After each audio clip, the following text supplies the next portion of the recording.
AMD's FSR 3 officially launches tomorrow, or possibly today, depending on what time it is when you watch this video, or maybe weeks ago if you're watching this really late for some reason. But the point is, FSR 3 is officially launching in 2 games, and this is according to a tweet from AMD's Frank Azor. So this is not rumors. He says, "We are working with our partners to bring you the first 2 FSR 3 enabled games tomorrow. More titles will begin ramping up thereafter, as we saw with prior versions of FSR, which are now supported in over 300 announced games." Now, he says the first 2 games. Well, if you paid any attention to the announcement of AMD's FSR 3, they did very clearly show it off and state that Immortals of Avium and Forspoken would be the first games, so it stands to reason that these will be the games. I would love to test this out. I have no idea if any other channels got like some kind of early access to this and will have kind of, an embargo release of some reviews of FSR 3. I certainly don't have that, so I'll get this when you guys do, but I'll certainly want to do some content talking about it as soon as we have that available. If you're somehow out of the loop, basically, what does FSR 3 do? It's their competitor to frame generation from Nvidia. It will basically have AMD's fluid motion frames, which is a frame interpolation feature. So it'll analyze 2 actual game engine frames and insert a frame between them. This should have an impact to latency in the same way that DLSS 3 frame generation does, but they are implementing Radeon Anti-Lag Plus on their 7000 GPUs, which should hopefully help with that, and older GPUs and other GPUs would have other latency mitigation, that maybe isn't as effective as that. We'll have to see.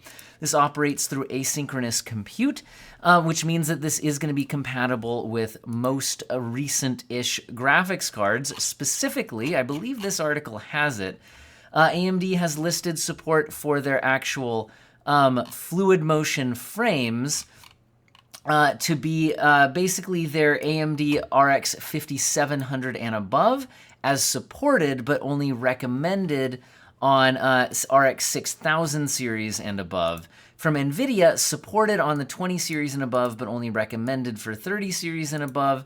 One of the most interesting things I think to test this on will just be to be like, okay, well, let me just plug in a GTX 1060 and see what happens, right? Now, the 10 series of NVIDIA GPUs was famously not great at asynchronous compute, so I have a feeling it won't be that interesting, but maybe it'll be interesting to find out how uninteresting it is. The point is, we have yet to see how useful this is going to be. The big things that we're going to need to evaluate are, again, latency. How does it feel to play? And image quality. Does it look good enough to want to use it? Anyway, it'll be very interesting to test out. Now, Immortals of Avium does have DLSS 3 frame generation, so this should allow testing in at least one game, a direct comparison between the technologies, so awesome stuff. Again, I'll get access to this when you guys do, and then I'm sure I'll get some content out related to it. But I'd love to hear your thoughts as well. Now, we've got a bunch of other news. How about NVIDIA GeForce RTX 50 series GB202? This would be the main big gaming GPU die for the next generation that we would expect to be something like the 5090. Well, we have rumors from Copite7 Kimmy, the prolific hardware leaker, especially GPU leaker, talking about the overall configuration. He goes into some other GPUs here, but the gaming lineup, which is what my channel focuses on, would be the GB202. Now, given what he's saying here, and some responses here where he was asked how much L2 cache and memory bit bus, he's claiming for the GB202, the gaming GPU, a 512-bit bus. Now, if you put all of this together and make some assumptions about the architecture not being super changed with like how many compute units per whatever, that kind of stuff, this is looking like a 1/3 increase in CUDA cores compared to the AD102 GPU, which we have for like the 4090. And remember, the 4090 is not even the full AD102. But anyway, the videocards.com article here has this helpfully available. So AD102 would be, again, the full GPU die that the 4090 is a slightly cut down version of. And then we have the Blackwell full die GB202. Now again, we have no idea if the 5090 would use the full thing. But if the full thing would be 512 bits, we would expect that to be 32 gigabytes of, well, probably GDDR7 by this point. And we've also got some rumors on potential boost clocks from some other sources and things like that. So this looks like it could be crazy powerful. The question is how crazy expensive it's going to be. Now, maybe if you have a GPU like the 5090, you could try out a new Cyberpunk path tracing mod that's like, oh, is the path tracing mode not beautiful enough for you, not demanding enough for you? Why don't we get some more ray bounces? The official mode has, I believe, 2 ray bounces, and I believe this mod can enable up to 6. Now, I have not tried that out, but I imagine that the performance impact of that would be staggering. So anyway, interesting stuff. By the way, on the topic of Cyberpunk mods, a lot of people were curious about, okay, could Ray Reconstruction run on the non-path traced mode? It looks like MX Benchmark PC has tested out a mod that enables exactly that. And this looks like it's tested on an RTX 3080. And in stills, you can kind of tell that these shadows with Ray Reconstruction off are not as sharp as Ray Reconstruction on, but in motion, it's actually, let me just shrink myself out of the way entirely here. Even more impressive, I'll play a quick little clip here, and source will be in the video description. You should be able to see that this is a lot more shimmery and unstable. That looks pretty dang stable. Lots more comparisons here on reflections and whatnot. But again, I will link to the full video. You can see here that the reflections do look more put together. So it does look like it has a positive impact on visual quality. However, remember there's also the frame rate counters up here. And this is what I expected was probably the reason why this wasn't implemented at launch for reviews of Ray Reconstruction. It's having a negative performance impact. So when Ray Reconstruction was reviewed in the path tracing mode, it made the game run faster than with Ray Reconstruction off, in addition to mostly positive image quality changes. However, the performance differences are because it's replacing the traditional denoisers in the ray tracing mode. However, the path tracing mode probably has a lot more denoising going on than the normal ray tracing mode. And so when you replace a lot of traditional denoisers with Ray Reconstruction, you get a net benefit to performance. But if there's less denoising happening in the normal in the normal ray tracing mode, and you replace it with Ray Reconstruction, which has a fixed cost, you would then get a performance decrease, although with it looks like actual visual quality benefits. So still very interesting, but I'm curious if that's why they held off on that at launch, so that people would get the impression that Ray Reconstruction not only boosts image quality, but also performance, when in reality, what Nvidia actually claimed when they announced the technology is that it will sometimes increase performance and sometimes decrease performance depending on the denoisers going on in the game, and they think that it's on average about the same. But again, it looks like it's more beneficial the more ray tracing effects are at play, so the path tracing mode being the most effective one.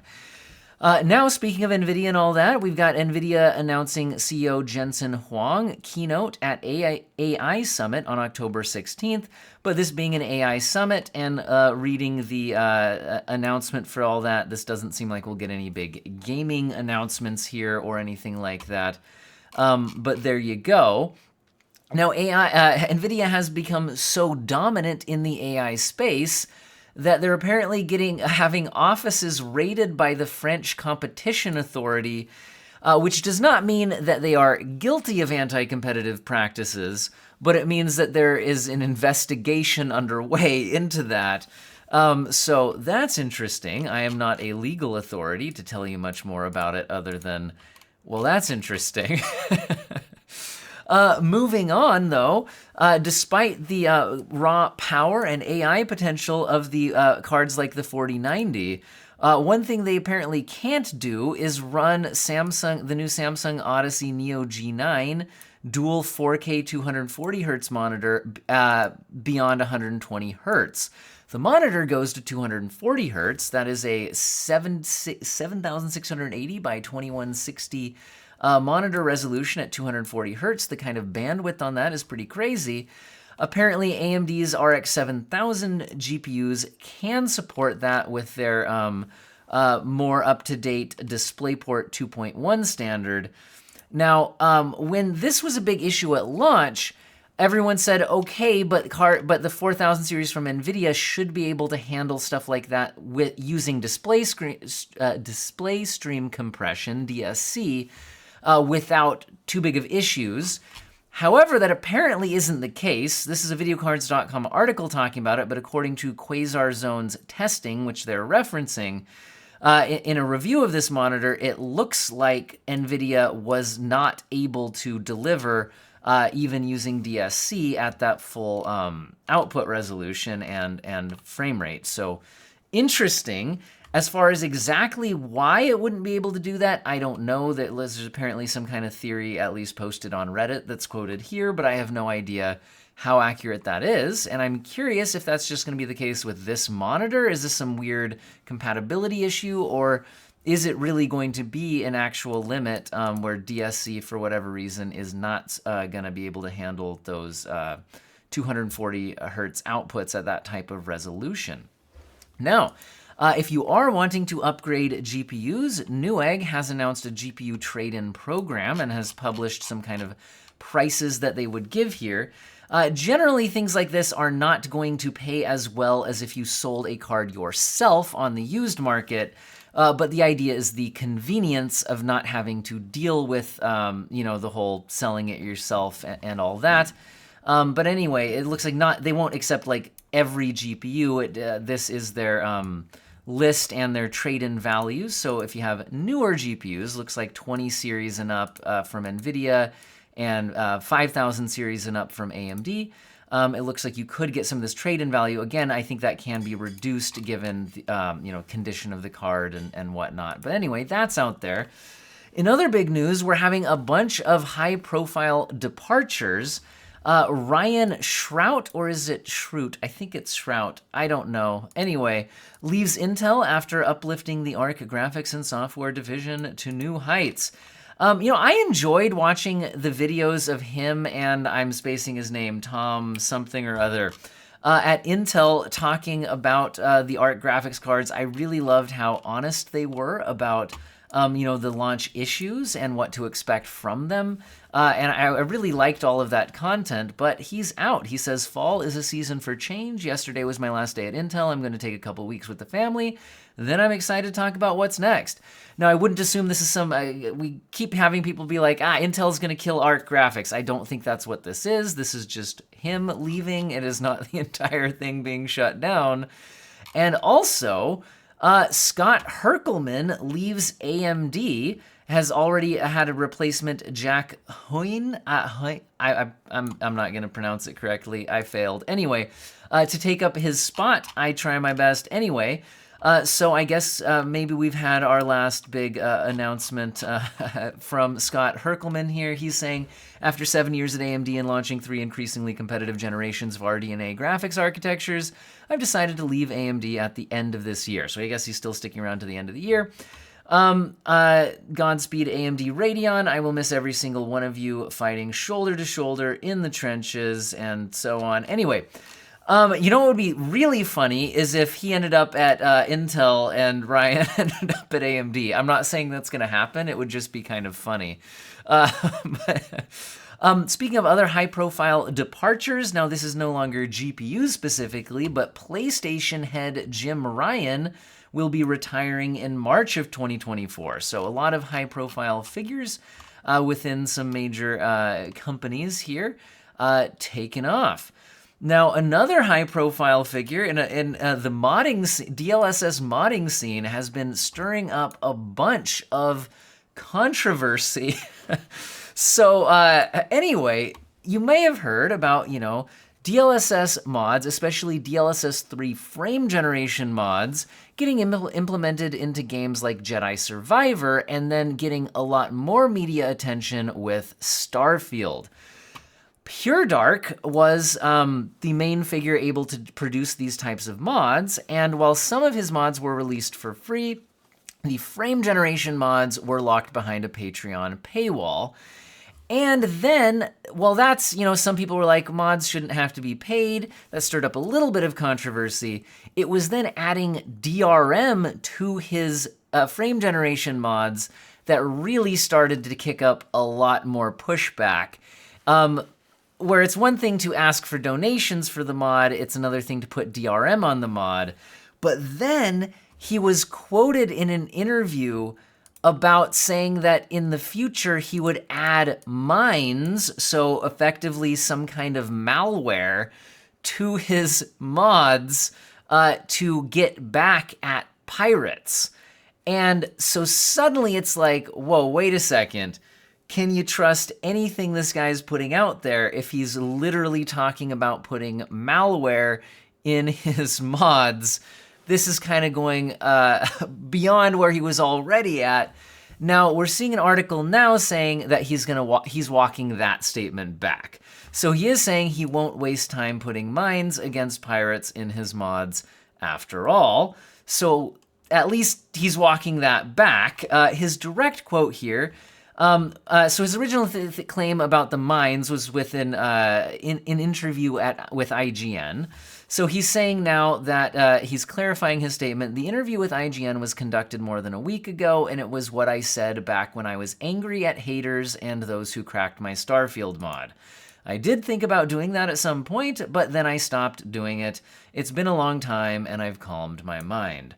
Also, I would need to think about a lot of methods just to put hidden detections in the mod. It's not worth my time. It's really not worth it to waste my time fighting or getting back to those people. I might as well focus on making new mods and updates. So this is interesting in that he's like, well, I've calmed down, but then he's also like, well, it would just be kind of hard to do and use up a lot of my time. So it's unclear whether it's more of a he thought better of it, or more he just thought it would be too difficult to implement. Maybe a little bit of both, but either way, feels like he's doing a lot to damage his reputation when he was just putting frame generation out there for people and asking for donations. I think it was generally a fairly positive reception to that happening. But anyway, in other PC gaming news, it's looking like we will get Horizon Forbidden West Complete Edition for PC in early 2024. The Complete Edition itself will be coming out on PS5 on October 6th, but again, PC users will be waiting until early 2024, and hopefully that means they'll be taking the time to get a good PC implementation.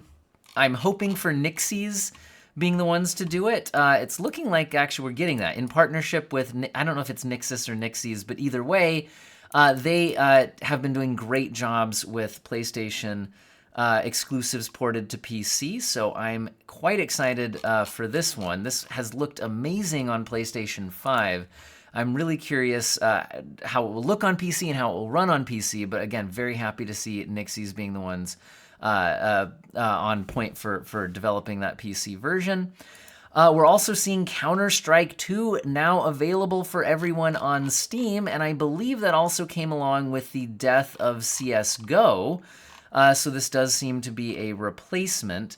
So, a free upgrade to CSGO. So, hey, at least the upgrade is free, and why would that be a big deal? Well, because apparently, according to the Capcom President, games aren't expensive enough.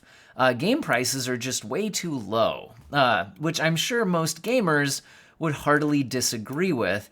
He does have a point that game prices have not really gone up with inflation. Like if you did actually just inflation adjust video game prices from like the 90s till now, they really should be more expensive. But here's where that argument, which I've seen thrown around, completely falls apart. The thing is that while game production costs have gone way up, the gaming market has expanded hugely, right? So if you're only going to sell so many games like you could back in the 90s maybe, or even a number of years ago, in other words, like if you're selling a larger volume, the price can be lower and you still make a lot of money off it. And that's not even touching on why games like, Counter-Strike can have can be free to play because they, all the other monetization options out there that so many games are doubling down on. With DLCs and microtransactions and subscriptions and battle passes and whatever the heck is out there now. So anyway, yeah, I don't think games are too low priced personally. Although it is true that, I don't know, game budgets have gone crazy to where if a game doesn't make huge money at launch, it might just fail. For example, Immortals of Avium didn't sell great, and what did they lay off 45% of their staff recently because of the poor launch sales on that. Also, speaking of Counter-Strike 2, it looks like AMD and Nvidia have rolled out drivers for the game. I haven't had a chance to test any of that. However, in the AMD driver, it looks like there's also some Stable Diffusion optimization, so looking to push back against some of that Nvidia dominance in AI, getting popular AI applications like Stable Diffusion running better on AMD. Seems like a great option. And last, I'll leave us with, well, what about the other competitor out there in the GPU space that's not AMD, Nvidia, and Intel? Well, we do have the Chinese company More Threads continuing to update their drivers, this time now enabling OpenGL 3.3 support and apparently up to 40% improvement for CryEngine and 20 other fixes. So I really, don't think these are going to be of interest to anyone out of the domestic Chinese market, but it is interesting. Honestly, I kind of like to compare this with, like, we saw how hard it has been for Intel to get their, Arc GPUs out there with good software support, especially for older games. Like, developing GPU drivers is a really big challenge. And I think as a counterpoint, More Threads GPUs, when I don't have one myself to test, but seeing other channels test them and things like that, and what an honestly terrible state they are in terms of software support, really highlights what a good job I think Intel really has done jumping in like that. Now, granted, they had work on integrated GPUs for a long time, but still. Anyway, all right, I think that's what I've got for you guys today. I am very excited to test out FSR 3. I'm hoping for good stuff. It'll be interesting either way to try it out. Like I said, it's September 29th already somewhere, and that is the official launch date. And I hope all of you have an excellent day.